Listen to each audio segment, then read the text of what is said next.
Sementara itu, pemirsa, Dewan Perwakilan Rakyat Kabupaten Aceh Besar menggelar rapat paripurna ke-12 penyampaian pemandangan umum fraksi-fraksi DPRK terhadap pengantar nota keuangan dan rancangan kanun Kabupaten Aceh Besar tentang anggaran pendapatan dan belanja Kabupaten Aceh Besar tahun anggaran 2021.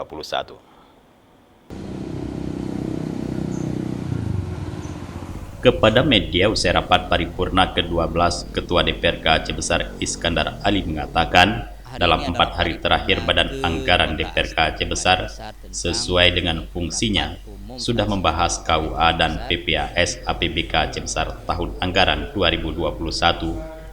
Iskandar Ali menyampaikan salah satu komitmen yang dicapai antara tim Banggar DPRK Aceh Besar dengan tim anggaran pemerintah daerah TAPD tahun ini tidak melakukan belanja modal kendaraan bermotor karena keadaan fiskal Aceh Besar yang tidak baik. Kita cuma mengharapkan satu, kemarin lahir komitmen dari kita berdua ini antara Banggar dengan TAPD, kita tahun ini tidak melakukan belanja modal kendaraan bermotor baik itu roda 4 maupun roda 2. Mengingat keadaan fiskal Aceh Besar dalam keadaan tidak baik-baik saja. Dikarenakan adanya pengurangan dana transferan umum dari pemerintah pusat.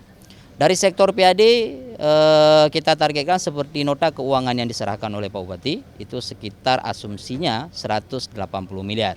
Itu sudah sepakat kita dengan Banggar.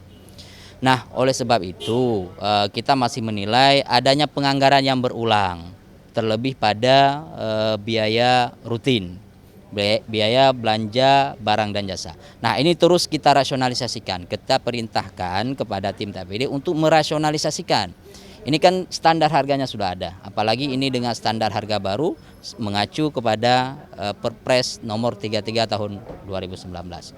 Semuanya kita harus patuh kepada azas, patuh ketentuan. Mudah-mudahan defisit yang disampaikan oleh pemerintah 61 miliar ini bisa tertutupi.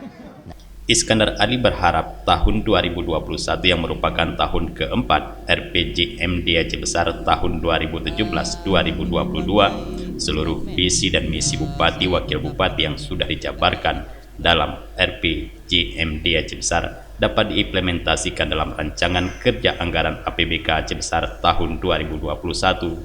Ini menjadi penting agar semua senantiasa dapat mengontrol RPJMD Aceh Besar tetap berjalan sebagaimana perencanaan dan output yang sudah ditentukan. Dari Janto Aceh Besar, Tim Liputan Aceh TV melaporkan.